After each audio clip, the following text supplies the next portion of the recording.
नमस्कार दोस्तों, इस वीडियो में हम 3 मुद्दों पर चर्चा करेंगे जिसमें पहला मुद्दा है आईएनएस विक्रांत। दूसरा मुद्दा है खेल संस्कृति के बारे में थोड़ी सी चर्चा करेंगे और तीसरी बात है कि लैंगिक समानता या फिर कह लें कि लखनऊ वाली जो लड़की थी और जो कैब ड्राइवर वाला मामला था उसके बारे में थोड़ा सा डिस्कशन करेंगे। और ये सब यूपीएससी या स्टेट पीसीएस के एग्ज़ाम में अपने आंसर राइटिंग में कुछ इनपुट्स के लिए कुछ अच्छे तथ्य यहाँ से मिल सकते हैं। तो वीडियो को शुरुआत करते हैं। सबसे पहले आईएनएस विक्रांत। आईएनएस विक्रांत एक विमान वाहक युद्धपोत है। आईएनएस विक्रांत एक विमान वाहक युद्धपोत है। इसके पहले आईएनएस विक्रमादित्य था जो कि रूस के मदद से बनाया गया था। लेकिन आईएनएस विक्रांत पूरी तरीके से स्वदेशी आत्मनिर्भर तरीके से बनाया गया युद्ध विमान वाहक युद्धपोत है। इसमें करीब करीब कह सकते हैं कि 30 लड़ाकू विमान और हेलीकॉप्टर को उतारा जा सकता है। मतलब जैसे लैंड से अगर हमें फाइटर प्लेन या हेलीकॉप्टर को उड़ान भरनी है तो लैंड से आराम से हम भर सकते हैं हेलीपैड बना करके। लेकिन यदि नेवल कोई काम किया जा रहा है, जैसे कि नेवल सुरक्षा की जा रही है, नौसैनिक वाली सुरक्षा की जा रही है, तो वहाँ पर भी कभी कभी ऐसी ज़रूरत पड़ जाती है कि हमें गहरे समुद्र से ही उड़ान भरने की ज़रूरत है, फाइटर प्लेन को उड़ाने की ज़रूरत है।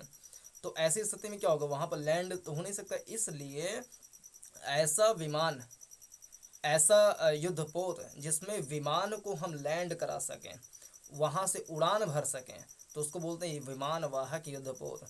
पूरी तरीके से स्वदेशी उपकरण लगा करके, करीब करीब 76% स्वदेशी उपकरण लगा करके आईएनएस विक्रांत बनाया गया है। इसमें 76% जो भी उपकरण लगे हैं वो आत्मनिर्भर भारत अभियान के तहत स्वदेशी उपकरण लगे हुए हैं। तो इस तरीके से इसकी महत्ता बहुत ज़्यादा बढ़ जाती है। अगर भारत के आसपास में जो हिंद महासागर है उसकी सुरक्षा देखें, जैसे कि कह लें कि समुद्री डकैती होती है, अदन की खाड़ी, लाल सागर यहाँ के आसपास में। फिर चीन जो है वो जो पल्स ऑफ रिंग करके है, मोतियों की माला वो बना रहा है। म्यांमार में जो बंदरगाह है, फिर कोलंबो हम्बनटोटा बंदरगाह श्रीलंका का, फिर ग्वादर बंदरगाह पाकिस्तान का। तो चारों तरफ से भारत को घेरने की नीति जो चाइना की है, तो उसको काउंटर करने के लिए ये बहुत ही बड़ा कदम है कि एक ऐसा विमान वाहक युद्धपोत का निर्माण किया गया जिसमें 30 हेलीकॉप्टर या 30 फाइटर प्लेन को आराम से लैंड के उस पर रखा जा सकता है, लैंड किया जा सकता है, उड़ान भरा जा सकता है। तो ये एक बहुत बड़ी उपलब्धि है। इसकी लंबाई 262 मीटर है और चौड़ाई इसकी 62 मीटर है। भारत विश्व का 7वां ऐसा देश बन गया है जो स्वदेशी यानी कि कह लें कि पूरी तरीके से अपने ऊपर आत्मनिर्भर बन गया है विमान वाहक युद्धपोत बनाने के लिए। यूएसए है, चाइना है, रशिया है, तो ये सारे देश तो हैं ये पहले से जो अपने खुद से ये बनाते हैं। लेकिन भारत जो है विश्व का 7वां देश इस प्रकार से बन गया है आईएनएस विक्रांत को बना करके। इसको उम्मीद की जा रही है कि अगले महीने तक यानी कि सितंबर के माह तक जो है इसको यूज़ किया जाएगा। अभी इसका सी ट्रायल चल रहा है यानी कि समुद्री ट्रायल चल रहा है। तो ये कह लें समुद्री सुरक्षा के लिहाज से एक बहुत बड़ा डेवलपमेंट है। इसका निर्माता कोचीन शिपयार्ड है जो कि भारत की एक कंपनी है, कोचीन शिपयार्ड। इसको बनाने में करीब करीब 18 साल का समय लगा और इसका मूल्य जो है वो 23,000 करोड़ रुपए है। 23,000 करोड़ रुपए के मूल्य का आईएनएस विक्रांत बनाया गया है।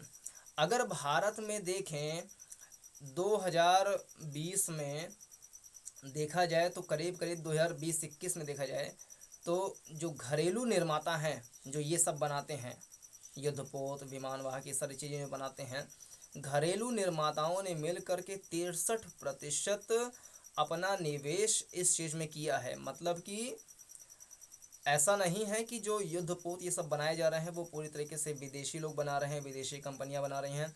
63% जो निर्माता हैं वो भारतीय कंपनियां हैं। इस तरीके से हज़ारों लोगों को, सैकड़ों लोगों को उसमें रोज़गार मिलता है। भारत की पूंजी भारत की ही कंपनी में लग जा रहा है, यानी कि भारत का पैसा भारत में ही है। तो इस तरीके से आत्मनिर्भर भारत अभियान को ये एक बहुत ही ज़्यादा मजबूती प्रदान कर रहा है। अगर हम Stockholm International Peace Research Organization के रिपोर्ट के देखें तो 2001 से लेकर के 2020 तक भारत विश्व का सबसे बड़ा देश है जो सबसे ज़्यादा मात्रा में युद्धक सामग्री होती हैं उसको इंपोर्ट कराता है। करीब करीब 53 बिलियन डॉलर के मूल्य के बराबर का युद्धक सामग्री आयात करता है। तो ज़रूरत इस बात की है कि आत्मनिर्भर भारत अभियान के तहत हम युद्धक उपकरण अपने देश में स्वदेशी कंपनियों के माध्यम से बनाएं। और भारत तो कई सारे छोटे छोटे जो आर्टिकल्स हैं उनको बैन भी मतलब कर दे रहा है। और कुछ सामग्रियां हैं जो कि एक्सपोर्ट भी कर रहा है रक्षा क्षेत्र में। तो ये एक बहुत बड़ी उपलब्धि है। अगर देखा जाए तो 2001 से लेकर के 2020 तक ये 54 बिलियन डॉलर का जो है भारत इंपोर्ट कराया है युद्धक सामग्रियों को। तो ये था INS विक्रांत के बारे में डिस्कशन। अब दूसरा है खेल संस्कृति। खेल के क्षेत्र में बढ़ाने की भारत सरकार और जो राज्य सरकारें हैं वो भरसक प्रयास कर रही हैं। जैसे अभी क्या हुआ कि 41 साल बाद हॉकी जो पुरुष हॉकी टीम है वो कांस्य पदक जीती, सेमीफाइनल तक पहुंची। जो दहिया जी हैं उनके नेतृत्व में बहुत अच्छे से सभी लोगों ने खेला। महिला हॉकी टीम ने भी खेला लेकिन वो फाइनल तक नहीं पहुंच पाई, हार गई। लेकिन वो सारी महिलाएं जो लड़कियां जो उन्होंने महिला हॉकी टीम में खेली भारत की तरफ से, वो बहुत ही सुंदर प्रदर्शन करी। प्रधानमंत्री नरेंद्र मोदी जी ने भी उन सब की बहुत ही प्रशंसा करी। ओडिशा के जो मुख्यमंत्री हैं, बीजू जनता दल के जो मुख्यमंत्री हैं, उन्होंने भी उनकी प्रशंसा करी और कहा कि हम आपको जो है प्रोत्साहन करेंगे। तो ये खेल संस्कृति इससे धीरे धीरे बढ़ेगी। ओलंपिक्स खेल चल रहा है जो कि हर 4 साल बाद ऑर्गेनाइज किया जाता है। 2020-21 कहना चाहिए का ओलंपिक जो गेम है वो टोक्यो में आयोजित किया गया है। 8 अगस्त तक चलेगा ये। उसके बाद जो उसके पहले अगर देखा जाए तो रियो डी जेनेरियो में चला था ब्राज़ील में 2016 का ओलंपिक गेम। तो इस तरीके से ओलंपिक गेम में भारत जो है अभी करीब करीब 4-5 पदक जो है वो जीत चुका है। आगे भी 2-4 पदक और जीतने की संभावना बताई जा रही है।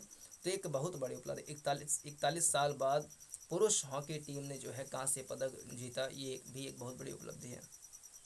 इसमें जैसे मीराबाई चानू जी जो कि इम्फाल की रहने वाली हैं, उन्होंने भारोत्तोलन जो वेट लिफ्टिंग होता है उसमें उन्होंने पदक जीता, ब्रॉन्ज मेडल उन्होंने जीता। उस पर सबसे पहली महिला वही थी जिन्होंने जीता 2020-21 के टोक्यो ओलंपिक में भारत की तरफ से।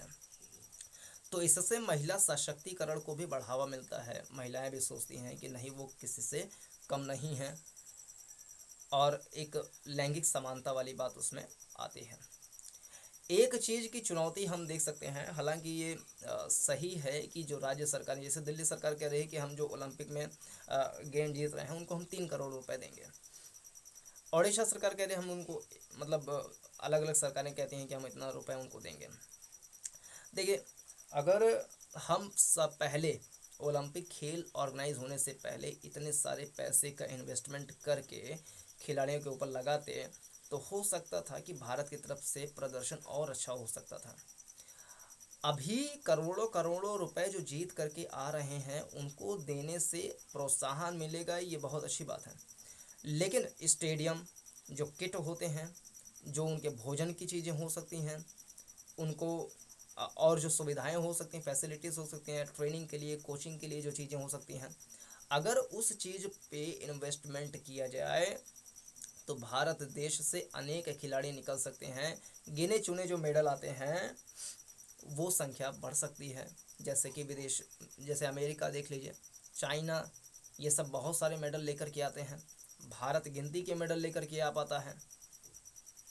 तो खेल संस्कृति को बढ़ावा देने के लिए आवश्यक है कि प्रोत्साहन राशि तो दी ही जाए, लेकिन उसके पहले भी एक खेल संस्कृति, एक कह लें कि गेम कल्चर, स्पोर्ट कल्चर को जो है बढ़ावा दिया जाए, क्योंकि ये भी भारत का एक बहुत बड़ा भविष्य है। तीसरी खबर ये कि आप जानते हैं कि लखनऊ में एक रोड था जिस पे ट्रैफिक सिग्नल वगैरह बने हुए थे। ट्रैफिक सिग्नल पर जब रेड लाइट हुई यानी जब ग्रीन लाइट थी तो गाड़ियाँ जा रही थी, गाड़ियाँ जब रोड से पार कर रही थी, रोड पे जा रही थी, उसी समय एक लड़की रोड को पार कर रही थी, जो कि गलत था। ट्रैफिक नियम का उल्लंघन था कि जब ग्रीन लाइट हो तो यात्री यानी कि जो पैदल यात्री हैं वो किनारे खड़े हो जाते हैं, जब रेड लाइट हो जाती है वाहन सारे रुक जाते हैं, फिर पैदल यात्री जो है रोड को पार करते हैं। ये सिंपल सा ट्रैफिक रूल होता है। लेकिन जब ग्रीन लाइट थी, ग्रीन सिग्नल था, गाड़ियां जा रही थी, वो रोड को पार कर रही थी, अचानक से वो एक कैब ड्राइवर के सामने पड़ गई। कैब ड्राइवर अच्छा चालक था, अच्छा ड्राइवर था, तो उसने धड़ाक से अपने गाड़ी को वहीं ऑन स्पॉट रोक दिया। लेकिन उसके बाद महिला ने जो कृत्य किया वो बहुत ही गलत कृत्य किया। उसने उस पुरुष को, उस ड्राइवर को उसकी कैब से निकाला, उसको 2 मिनट के अंदर में 22 तमाचे मारे, पूरे जनता के सामने मारे।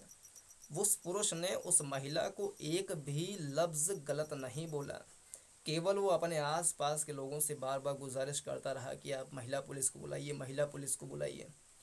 उस समय वहाँ पर ट्रैफिक पुलिस भी उपलब्ध थी, लेकिन वो भी कोई काम उस पर नहीं की। एक लड़का बीच बचाव में आकर के उन दोनों को मतलब छुड़ाने लगा, लड़का को बचाने लगा, लड़की को रोकने लगा। लड़की ने उस लड़के को भी पीट दिया। कुछ लोग का मानना है कि ये महिला सशक्तिकरण है। ये महिला सशक्तिकरण नहीं है, इसको बदतमीजी बोलते हैं। पहली बात तो आप ट्रैफिक रूल को तोड़ करके आर पार कर रही हैं, पहली बदतमीजी। दूसरी बदतमीजी कि आप सार्वजनिक स्थान पर किसी व्यक्ति को पीट रही हैं। तीसरी बदतमीजी, आप फिर से कानून का उल्लंघन कर रही हैं। किसी सार्वजनिक स्थान पर हंगामा खड़ा करना, शांति भंग करना, किसी को मारना पीटना, ये आईपीसी की धारा 159 का उल्लंघन होता है। आईपीसी की धारा 160 के अनुसार यदि कोई व्यक्ति सार्वजनिक स्थान पर उपद्रव करता है तो उसको अधिकतम 1 माह की सज़ा दी जा सकती है, जेल की सज़ा, और 100 रुपये की पेनाल्टी लगाई जा सकती है। लेकिन इसके बावजूद लड़की के ऊपर कोई कार्रवाई नहीं हुई, हालांकि इसमें कार्रवाई चल रही है। लेकिन घटना के समय में सबसे पहले कैब ड्राइवर को ही उठा करके बंद कर दिया गया, जबकि गलती महिला की थी। क्या ये महिला सशक्तिकरण है? क्या ये लैंगिक भेदभाव नहीं है? महिला सशक्तिकरण मतलब ये नहीं होता है कि महिला जो है सर पे चढ़ करके कोई भी काम करे। महिला सशक्तिकरण मतलब होता है कि सामाजिक, आर्थिक, राजनीतिक, सांस्कृतिक रूप से महिलाओं को बराबरी दी जाए, उनको हक दिए जाए, उनको अपॉर्चुनिटीज़ दी जाए और वो अपने क्षेत्र में आगे बढ़ें। इसको बोलते हैं महिला सशक्तिकरण। महिला सशक्तिकरण मतलब ये नहीं होता है कि अगर लड़का सिगरेट पी रहा है, दारू पी रहा है, तो लड़की को भी दारू पीना है। लड़का अगर फटा कपड़ा पहन रहा है तो लड़की को भी फटा कपड़ा पहनना है। लड़का अगर इनारा में कूद रहा है तो लड़की को भी इनारा में कूदना है। इसको महिला सशक्तिकरण नहीं या लैंगिक समानता नहीं बोलते हैं, इसको बेवकूफ़ी बोलते हैं। अगर कोई पुरुष गलत काम कर रहा है और महिला इस बात की डिमांड करती है कि हमको भी वो काम करने की आज़ादी क्यों नहीं प्रोवाइड की जा रही है, तो ये लैंगिक समानता की बात नहीं है, ये बेवकूफ़ाना हरकत की बात है। और इस बदतमीजी की सज़ा यदि कानूनन उसको मिल जाए तो बहुत ही जो पूरे देश से डिमांड उठ रही है वो पूरी हो जाएगी। इसमें इतना ही। पूरा देखने के लिए बहुत बहुत धन्यवाद। इस पर आप अपनी प्रतिक्रिया साझा कर सकते हैं। नमस्कार, जय हिंद।